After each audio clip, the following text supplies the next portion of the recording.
Bonjour les amis et bienvenue sur Question de Surnaturel. À cause de manque de temps, je vous informe que je vais espacer les publications de cette chaîne. Je publierai désormais chaque nouvelle vidéo tous les 15 jours. Je vous remercie de votre compréhension. La question du jour est: les zombies existent-ils? Cela fait plusieurs années que les zombies ont été mis à l'honneur au cinéma ou à la télévision. On les retrouve dans des séries comme The Walking Dead ou des films comme La Nuit des Morts Vivants ou World War Z. Les scénarios sont souvent les mêmes, un virus décime la population et les morts reviennent à la vie avec un insatiable besoin de sang. Ils vont s'attaquer sauvagement aux survivants, en les mordant, les dévorant, et leurs morsures vont contaminer de plus en plus de personnes. Le seul moyen de les éliminer est de détruire leur cerveau, car bizarrement, les blessures sur leur corps n'ont aucun effet. On se demande d'ailleurs comment un corps criblé de balles peut encore fonctionner, mais la magie du cinéma opère, et on se laisse prendre par ces histoires terrifiantes.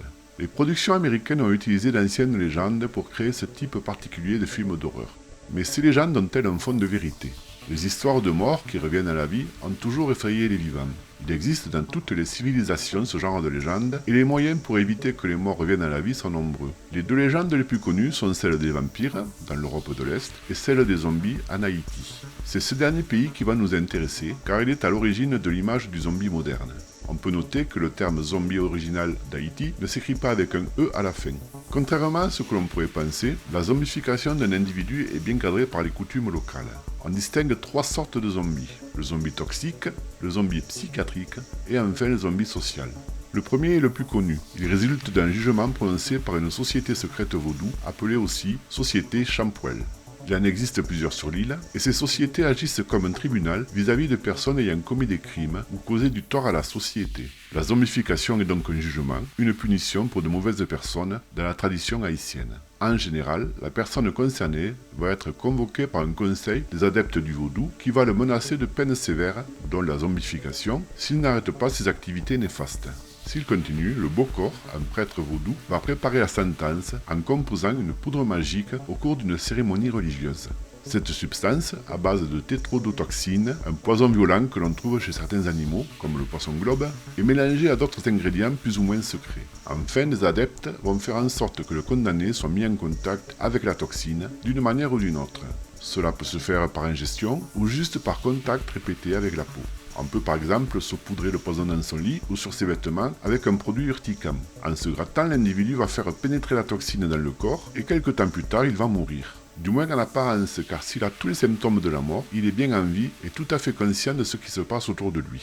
Sa famille va l'enterrer avec des funérailles classiques et la nuit suivante, les adeptes de la société vaudou vont venir le déterrer et voler son corps. On va lui mettre la tête en bas pour oxygéner son cerveau, taper sur ses muscles pour assouplir les rigidités musculaires et on va lui faire avaler un antidote à base de jusquiam, une plante qui va annuler les effets de la tétrodotoxine. Ensuite, on va lui donner un nouveau nom et il sera drogué régulièrement pour le maintenir dans son état de zombie. L'idée de base consiste à l'écarter de la société suite à son jugement, mais dans les faits, les zombies sont souvent utilisés comme esclaves. Ils peuvent travailler dans les champs, dans les maisons des adeptes, et les femmes zombies peuvent devenir des esclaves sexuels. Tant qu'ils sont drogués, ils restent dans cet état second, mais il est arrivé que certains aient pu s'en sortir et se soient échappés. Cependant, les séquelles neurologiques dues aux drogues ne leur ont pas permis de récupérer une vie normale. En dehors de ces jugements, il arrive aussi que certains prêtres vaudous zombifient des personnes pour l'argent ou juste pour des besoins personnels. La seconde catégorie de zombies haïtiens est le zombie psychiatrique. Ces personnes qui présentent des troubles psychiatriques sont persuadées avoir visité le royaume des morts. Elles se considèrent comme mortes et vont rentrer dans le personnage du parfait zombie qui déambule parmi les vivants. La troisième catégorie est très surprenante. Il s'agit du zombie social. En cas de catastrophe naturelle, comme il en arrive souvent en Haïti, certains membres importants d'une famille, comme un père ou une mère, peuvent disparaître, tués par un ouragan ou un tremblement de terre. Comme leur présence était indispensable à la survie de la famille, une personne extérieure va prendre la place du décédé. Elle aura le nom de la personne disparue, elle va devoir apprendre ses souvenirs, on va parfois lui faire les mêmes cicatrices, et à terme, elle va remplacer totalement le membre de la famille. Cette acceptation sera totale car les gens vont considérer qu'elle est vraiment la personne disparue, revenue à la vie. La zombification en Haïti s'inscrit donc dans des coutumes locales et elle joue un rôle social au-delà d'un acte gratuit. Même si sa mise en œuvre se fait sous des couverts religieux, qui s'apparentent à de la sorcellerie, elle résout des problèmes sociaux indispensables à la cohésion et la survie économique de ces populations. Je vous remercie de votre écoute et si vous souhaitez en savoir plus sur le phénomène des zombies haïtiens, je vous invite à lire le livre Les zombies de Philippe Charlier et Richard Guérino dont je me suis inspiré pour faire cette vidéo. Comme d'habitude, n'hésitez pas à poser vos questions dans les commentaires.